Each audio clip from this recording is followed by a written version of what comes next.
So do you want to submit an IRCC web form and you don't know how to and when to submit it? I'll explain it to you in this video.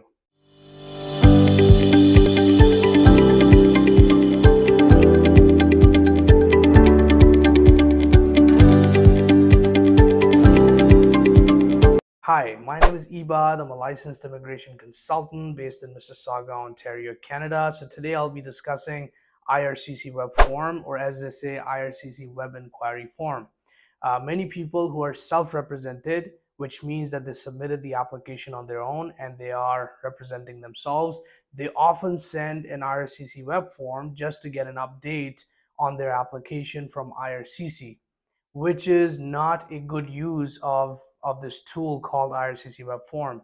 I'll tell you exactly when you should use this tool. So let me explain to you when you should use an IRCC Web Form. So let me give you an example. There's a couple, they got married in Canada. They submitted an inland spousal sponsorship application. Now, the inland processing time for an application is 24 months.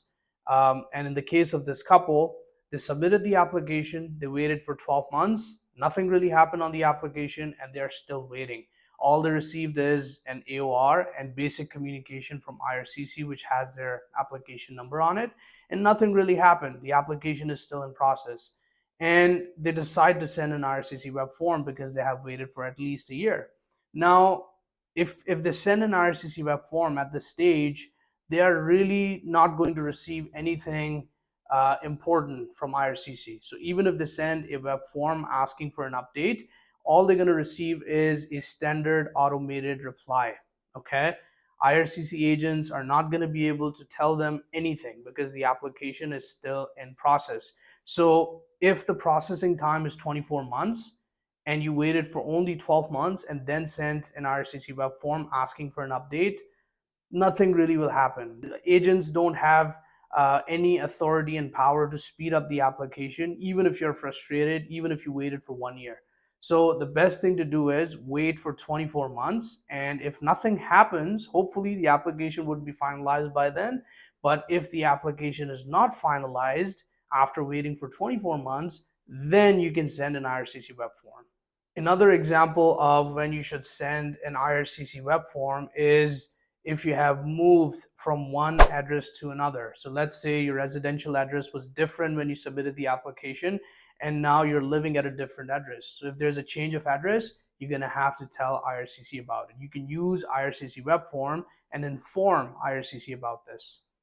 If there's a birth of a child in your family, so let's say you submitted the application and at that time you did not have any children, but while you were waiting for the application to finalize, you had a baby born in your family. So you're going to have to tell IRCC about it, that there was a birth of a child in your family. Let's say you want to withdraw from the application. So you submitted a PR application, or it could be some other visitor visa, whatever, and there's a change of a plan and you don't want to process that application anymore, you can simply send an IRCC web form and tell the IRCC office about this, that you want to withdraw from the application. In that case, you can send an IRCC web form. Another example of when you can send an IRCC web form is if you're changing a representative on your application. It's for people who have a legal representative on their application. So let's say they have a lawyer representing them and now they want to switch from a lawyer to a consultant, or from a consultant to a lawyer, or from a consultant to another consultant. In any case, if there's a change of a representative on your application, you have to inform IRCC about this. And one last example for people who are self-represented. So if you're self-represented and you submitted an application and there was a document which you forgot to submit, you can use an IRCC web form to submit that document. I don't recommend doing that, but in case if you forgot and this is the last option left, then you should use an IRCC web form and submit that document. I'm a licensed consultant. I believe in submitting a complete application. In my practice, I review everything thoroughly and I make sure that no stone is left unturned before I submit the application. But in case if you're self-represented and you forgot a document for some reason, you can use an IRCC web form to submit that document. So the bottom line is, just to summarize, if you're sending an IRCC web form, make sure that there's something important that you want to share with them. So let's say there's a change of address, change of circumstances, there's a document which needed an update. So you're sending that document to IRCC.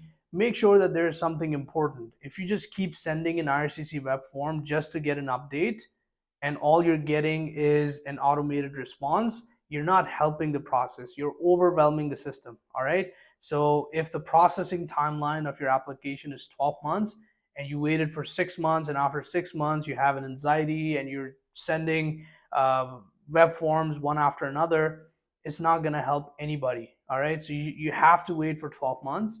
And if you have waited for 12 months and still nothing happened on your application, in that case, you can send an IRCC web form asking for an update. Now I'll share with you how you can use an IRCC web form. All right, so I'm going to show you on the screen how we can send an IRCC web form. So first thing first, we're going to type IRCC web form on Google. It's as simple as this. Click on the first link. Then we're going to go down. What do you want to do? Update your application. Let's click on that. You can choose whichever option you want, but just for example purposes, I'm going to choose the first option. Start web form, and they're asking you again, what would you like to do? Check your application status, change or update your contact information as I explained in the video, add, change or cancel a representative, add a document. So let's say I want to add a document, so I'll click here. Who are you? So if you are an immigration consultant or a lawyer, you're gonna go with the second option. But if you're representing yourself, you're gonna click here. I'm the principal applicant. Continue to form, and basically it's a simple form. You're gonna have to provide your first name, last name, email address that you use to submit the application, date of birth, application number, UCI, all that basic stuff. And then in this box, you're going to type out whatever it is that you want to convey to IRCC. So if you're submitting a document, you're going to explain the document, what it is for, and why you're submitting it now. And here you will attach the document. So you're going to click on choose file and choose whatever document you want to submit. And before you submit, just review it one more time after filling it out. And even if you're not able to, still it's going to give you an opportunity. So once you click on this checkbox, you'll click on review your request, and the final screen is going to appear with all the information you filled out, along with the box in which you typed out everything. And you can review everything one more time before you submit, and that's pretty much it. You will click the submit button. It's not that difficult. If you like this video, share it with someone who needs it. Whoever has submitted the application on their own, this video is definitely going to help them. You can comment below and let me know what you think about this video, and you can subscribe to the channel if you like what I do.